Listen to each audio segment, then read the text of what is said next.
ఈరోజు మసాలా చేసుకోవడానికి నానబెట్టిన శనగబేడలు, ఎండుమిరపకాయ, చెక్క మొక్క అన్నీ మిక్సీలో వేసుకొని బాగా గ్రైండ్ చేసుకుందాం.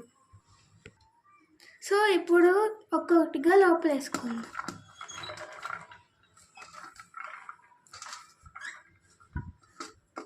శనగబేడలు వేసేసాం, మిరపకాయ, చెక్క ముక్క. సో ఇలా బరగ్గా మనం గ్రైండ్ చేసుకోవాలి. ఇప్పుడు ఇలా గ్రైండ్ చేసుకుందాన్ని ఇప్పుడు మనం గిన్నెలో వేసుకుందాం.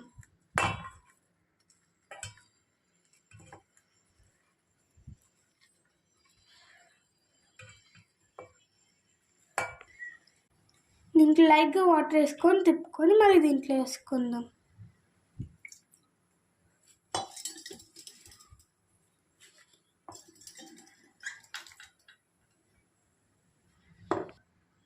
గ్రైండ్ చేసినప్పుడు నేను సాల్ట్ వేసుకోలేదు కాబట్టి ఇప్పుడు వేసుకుందాం.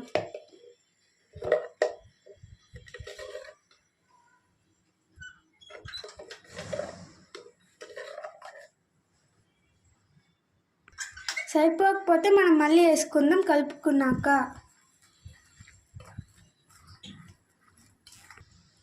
ఇప్పుడు మనం ఎర్రగడ్డ, పచ్చిమిరపకాయ కట్ చేసుకొని దాంట్లో వేసుకుందాం. అదేవిధంగా కరివేపాకు, కొత్తిమీర కూడా మీరు వేసుకోండి, బాగా టేస్ట్ వస్తుంది. మా దగ్గర లేదు కాబట్టి మేము ఇప్పుడు వేసుకోవట్లేదు. ఇప్పుడు సన్నగా తరుక్కున్న ఎర్రగడ్డ, పచ్చిమిరపకాయని దీంట్లో వేసుకుందాం. వేసుకొని కలుపుకుందాం.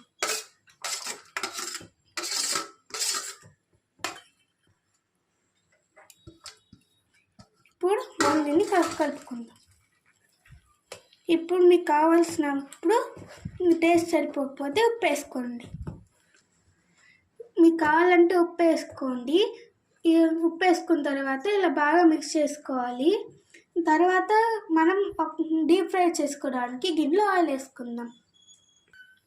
డీప్ ఫ్రైకి ఆయిల్ వేసుకున్న తర్వాత అది హీట్ ఎక్కేదాకా మనం ఇప్పుడు వెయిట్ చేద్దాం. లేదా అని చూడడానికి ఇప్పుడు మనం కొంచెం పిండి తీసుకొని దాంట్లో వేస్తాం. ఇప్పుడు ఆయిల్ మరిగింది కాబట్టి ఇప్పుడు మనం వడలు వేసుకోవడం స్టార్ట్ చేద్దాం. ఇలా ఒక్కొక్కటిగా ప్యాన్లో వేసుకుందాం. వేసుకున్న తర్వాత మీడియం ఫ్లేమ్లో పెట్టుకుందాం. ఎందుకంటే ఇది డీప్ ఫ్రై కాబట్టి ఇలా మీడియం ఫ్లేమ్లో పెట్టుకుంటే లోపల బాగా వస్తుంది, ప్లస్ క్రిస్పీగా ఉంటాయి తినడానికి. ఇలా కలర్ వచ్చింది చూసారా? ఇదేలాగా మనం ఇంకో పక్క తిప్పుకొని అది కూడా ఇలా కలర్ వచ్చేదాకా వెయిట్ చేద్దాం. ఇలా బాగా ఫ్రై అయ్యాక మనం దీంట్లో తీసి ఇలా ప్లేట్లో వేసుకుందాం. చూడండి ఎంత బాగా వచ్చిందో, లోపల కూడా బాగా ఉడికింది. ఇవన్నీ అయిపోయాక నూనె గిన్నె కూడా జాగ్రత్తగా తీయండి, పైన పడకుండా చూసుకోండి. Thank you.